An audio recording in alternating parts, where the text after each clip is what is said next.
మీకు కూడా ఏం లేదు, నువ్వు కంగారు పడకు, గవర్నమెంట్ మీకు అండగా ఉంటుంది. ఓకేనా? శ్రీకాంత్ గారు ఆల్రెడీ నీతో మాట్లాడారు.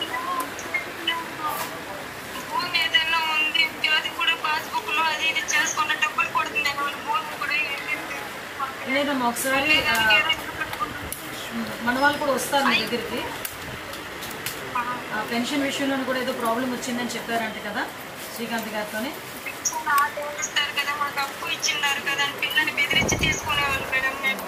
అదే అవన్నీ కూడా తీసుకొని నేను డిపార్ట్మెంట్ వాళ్ళతో కూడా మాట్లాడతానమ్మా. ఇంకా ధైర్యంగా ఉండు, సార్ కూడా నీతో చెప్పమన్నారు, ధైర్యంగా ఉండని చెప్పమన్నారు. శ్రీకాంత్ గారు కూడా మీతో మాట్లాడుతున్నారు, కంటిన్యూ టచ్లో ఉన్నారు తల్లి. ఎవరు ఏ ఇబ్బంది అయినా ఒకసారి శ్రీకాంత్ గారు కూడా మీరు చెప్పండి, నేను ఫాలో అప్ చేసుకుంటాను. సరేనా? ఓకే అమ్మా, ధైర్యంగా ఉండమ్మా. ఏది పిల్లోడాడి ఆయన అన్న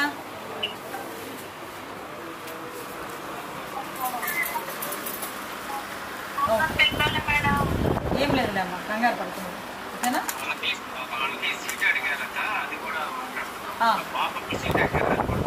ఎక్కడ సీట్ అడిగారు?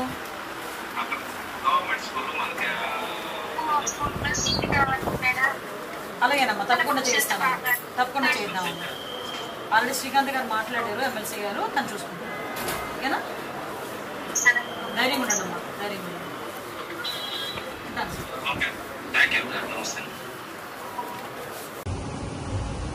కుప్పంలో జరిగిన ఇన్సిడెంట్ చూస్తుంటే నిజంగా చాలా బాధాకరంగా ఉంది.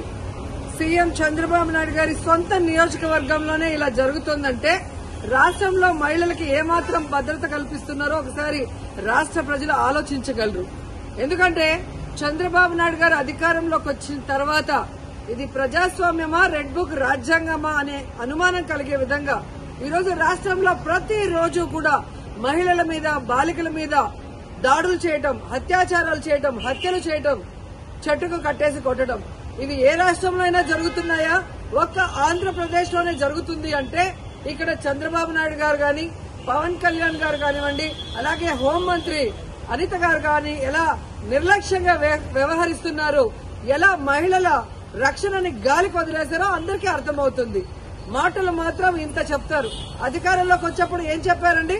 చంద్రబాబు నాయుడు అంటారు, ఎవరైనా ఆడపిల్లల జోలికి వస్తే అదే వాళ్ళకి చివరి రోజు అవుతుంది అన్నారు. మరి మీ సొంత నియోజకవర్గంలో భర్త అప్పు చేశాడని భార్యని చెట్టు కట్టేసి కొడుతుంటే మరి మీరు ఏం చర్యలు చేపట్టారు? ఎక్కడి నుంచి వీళ్ళకి ధైర్యం వచ్చిందని నేను అడుగుతున్నాను. మీ పార్టీకి సంబంధించిన తెలుగుదేశం పార్టీ నాయకుడు ఒకడు ఈ అమ్మాయిని కట్టేసి కొట్టడం నిజం కాదా? మరి అతనికి ఎక్కడి నుంచి ధైర్యం వచ్చింది? కొడుకు ముందర, చిన్న బిడ్డ ముందర అమ్మని కట్టేసి కొట్టారు అంటే ఈరోజు పోలీసులు చూసినా భయం లేదు. అలాగే చంద్రబాబు నాయుడిని, హోంమంత్రిని చూసినా మీ పార్టీ వాళ్ళకి భయం లేకుండా పోయింది. ఎందుకంటే లోకేష్ గారు చెప్పినట్టు ఎవరు ఎంత హింస చేస్తే, ఎవరు ఎంత దాడులు చేస్తే మీ గుడ్ లుక్స్ లో ఉండొచ్చు అన్న ఆలోచనతో రాష్ట్ర వ్యాప్తంగా అరాచక పాలన, అరాచకం సృష్టిస్తూ ముందుకు వెళ్తున్నారు. ఈరోజు సిగ్గుచేటు ఒక మహిళ హోంమంత్రిగా ఉండి కూడా ఈ రాష్ట్రంలో మహిళల పైన జరిగే దాడుల్ని అరికట్టలేకపోతున్నారు అంటే ఆవిడ నిర్లక్ష్యానికి నిదర్శనం కాదా? ఈరోజు పరిటాల సునీత గారి నియోజకవర్గంలో 14 సంవత్సరాల అమ్మాయిని, చిన్న అమ్మాయిని 14 మంది తెలుగుదేశం పార్టీ నాయకులు రేప్ చేస్తే కనీసం ఏం చర్యలు చేస్తుందండి? కనీసం వెళ్లి పలకరించిందా? అలాగే అనంతపూర్లో ఒక గిరిజన ఇంటర్మీడియట్ స్టూడెంట్ ని చంపేస్తే పోలీసుల నిర్లక్ష్యం వల్ల అమ్మాయి చనిపోతే అక్కడికి వెళ్లి హోంమంత్రి ఏమైనా చర్యలు చేపట్టిందా? మళ్ళీ గొప్పగా ఎన్నికల తర్వాత చెప్తుంది చంద్రబాబు నాయుడు ముఖ్యమంత్రి అయ్యాడు కాబట్టి ఇక ఆంధ్రప్రదేశ్ లో మహిళలంతా గుండెల మీద చేతులేసుకుని ప్రశాంతంగా నిద్రపోవచ్చని భారీ డైలాగ్ కొట్టింది. కనీసం కుప్పంలో కూడా మహిళలు ప్రశాంతంగా పడుకునే పరిస్థితి లేకుండా పోయింది. ఈరోజు ఆవిడ సెల్ ఫోన్ లో ఏ విధంగా వీడియో కాల్ చేసి పరామర్శిస్తోందంటే ఈవిడ అహంకారానికి నిదర్శనం కాదని నేను అడుగుతున్నా. హోంమంత్రి అంటే రాష్ట్రంలో మహిళలకి, ప్రజలకి రక్షణ కల్పించాల్సిన బాధ్యత ఉంది. అంతకన్నా ఏమో పని ఉన్నట్టు బిజీ అంటూ ఇంతవరకు ఒక ఇన్సిడెంట్ జరిగితే కూడా పోయి పరామర్శించదు. తప్పు చేసిన వాళ్ళని అరెస్ట్ చేయించాలన్న చిత్తశుద్ధి ఉండదు.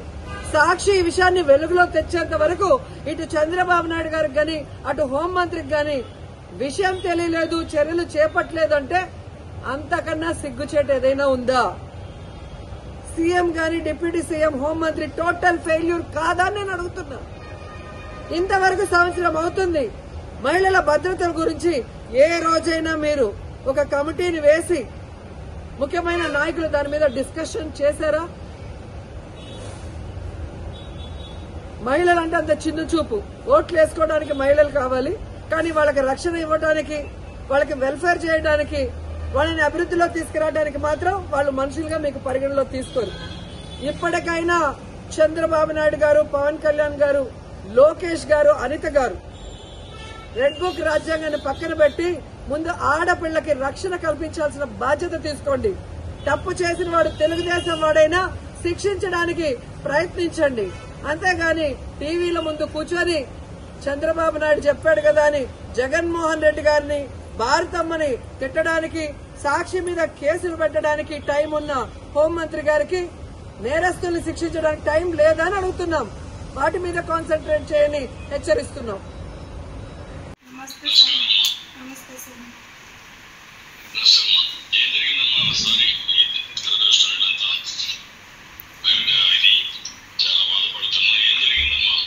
పిల్లలకి టీసీ తీసుకొస్తామని స్కూల్ లోపలికి వెళ్ళి టీసీ తీసుకొని బయట వచ్చినాను సార్. టీసీనే చింపేదానికి ట్రై చేసినారు. నా పిల్లల భవిష్యత్తు, నా పిల్లల లైఫ్ చింపకండి అని చెయ్యొద్దు పెట్టినాను. 2 చెయ్యలు లాగి వెనక పట్టుకొని చీరినంతా పెరిగి ఇదిలిచ్చి గొంతుని పట్టి పిసికి చంపుతానో లేదో చూడు, ఎవడొస్తాడో రాని అని లాక్కొచ్చి చెట్టుకు కట్టేసినారు సార్.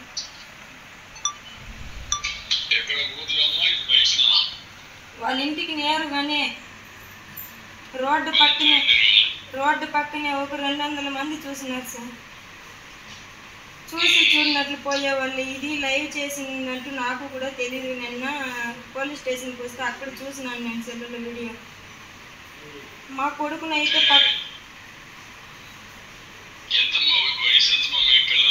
మా పిల్లల వయసు పెద్ద పాప 11 ఏండ్లు, చిన్న పాప 9 ఏండ్లు, కొడుకు 5 ఏండ్లు.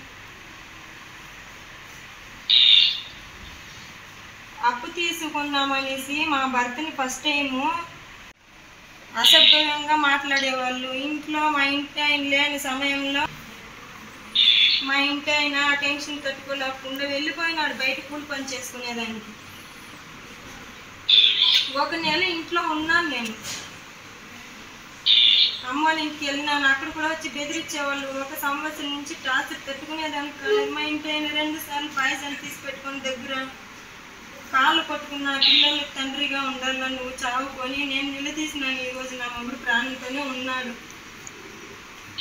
మేమిద్దరైతే ఒకరినొకరు చూసుకోలేదు. మా పిల్లలతో ఎప్పుడు వచ్చేవాడు కదా, ఎందుకంటే నన్ను ఎదుర్కొని తిరిగేవాళ్ళు. నేను వచ్చేది పోయే చూసుకుని ఉండేవాళ్ళు. దీన్ని పట్టుకుంటే వీళ్ళ భర్త దొరుకుతారని.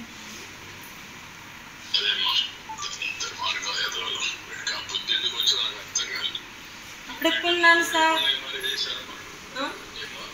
అడుక్కున్నాను, చేతులు జోడించి. ఇంటికి తాళం వేసినారు. తినేదానికి బియ్యం ఎత్తుకునే నేనే పగలు కొట్టేసినాను. పిల్లల లైఫ్ కదా సార్. చదువుకొని నా బిడ్డలు ఇక్కడ ఖాళీగా ఉంటే మన పెద్ద పాపను అక్కడ చేర్చేసి సేఫ్టీగా పోయి ఏదో ఇంట్లో పని చేసుకొని అప్పు తీర్చుకుంటామని నా ఇదికి నేను ఉన్నాను సార్. 5th క్లాస్ అయింది, 6th క్లాస్ పోతుంది. పెద్ద పాప హ్యాండిక్యాప్. మీరు ఇచ్చే పెన్షన్తోనే ఆ పాప ఈ మారి దాడి చేసే వాళ్ళతో 1వ తేదీ వస్తే పెన్షన్ తీస్తే చేతిలో నుంచి లాక్కొని ఉండరు. ఒక కాయ పండు ఏది తినేదానికి కాదు. ఆ పాప డబ్బులు కూడా అప్పులకు జమ చేసేవాళ్ళం. ఆ పాప ఫోన్ చేసి అమ్మ ఈ మారి డబ్బులు పెరుకున్నారని నేర్చుకొని చేసుకుంటూ మన పిల్లల దగ్గరికి మనం వెళ్ళిపోదామని నేను పొద్దున్నే టీసీ తీసుకువస్తామని బయట తీసుకొని వస్తే ఈ మారి చేసినారు సార్.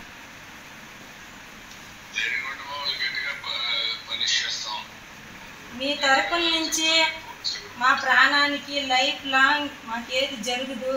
మా చంద్రన్న ఉన్నాడు, నాకు హెల్ప్ చేస్తాడు.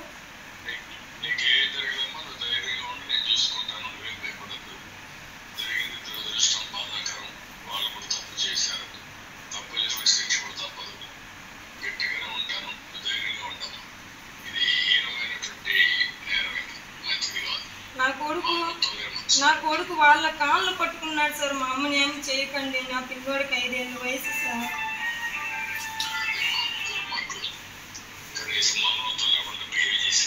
నాకు జరిగిన అన్యాయం ఏ స్త్రీకి జరగకూడదు సార్. ఇంటి మీదట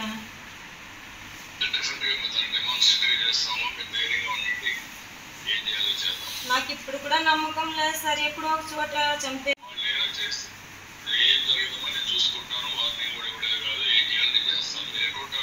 నారాయణపురంలో సార్.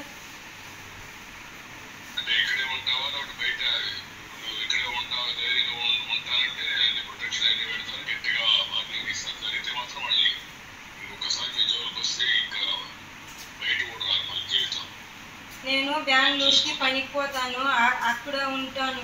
మా అమ్మ ఉంది నాతో పాటు. పిల్లోళ్ళు ఇక్కడ చదువుకుంటారు. వచ్చిపోయేటప్పుడు ఏదైనా జరిగితే వాళ్ళే మూల కారణం.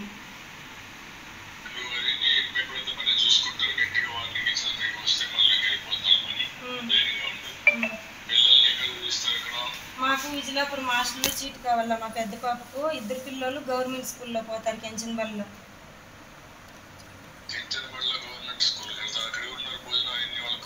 మా మేనమామ పెళ్ళం చూసుకుంటారు. మా పిల్లలు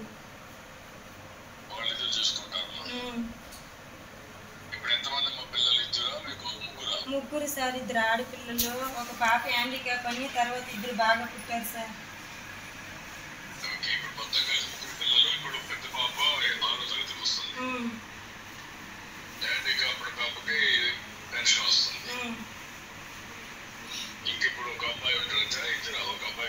ఒక అబ్బాయి అమ్మాయి ఉంటారు. ముగ్గురు.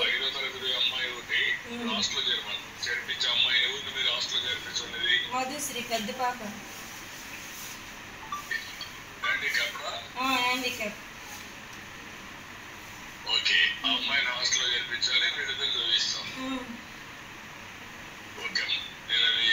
చేస్తాను. ఆ అమ్మాయిని ఇప్పుడు హాస్టల్లో చేర్పిస్తాను. నేను రేపే జరపంటాను, చేర్పిస్తాను. 2 నేను చదివిస్తావు. నేను 2కి చెరువుండలు నేను ఒక పని చేస్తాను. వాళ్ళ పేరుతో ఫిక్స్డ్ డిపాజిట్ చేయమంటాను. ఏం చేయమంటారు చెప్పు. నీకు ఒక 5 లక్షల రూపాయలు డబ్బులు ఇస్తాను. ఏం చేస్తున్నావు ఆ డబ్బుల్ని? నా పిల్లల చదువు పెడతాను సార్. నా పిల్లల లైఫ్ గురించి నన్ను చాలా చేసుకోండి సార్. నేను అదే ఇప్పుడు 5 లక్షలు ఇస్తే ఎట్లా ఉపయోగించుకుంటాను? నీ చేతికి సరిపోతుందా డబ్బులు, లేకపోతే వాళ్ళ పేరుతో ఫిక్స్ చేసుకుంటావా? వాళ్ళ పేరుతో ఫిక్స్ చేసుకుంటాను సార్ నేను నా పిల్లల లైఫ్కి.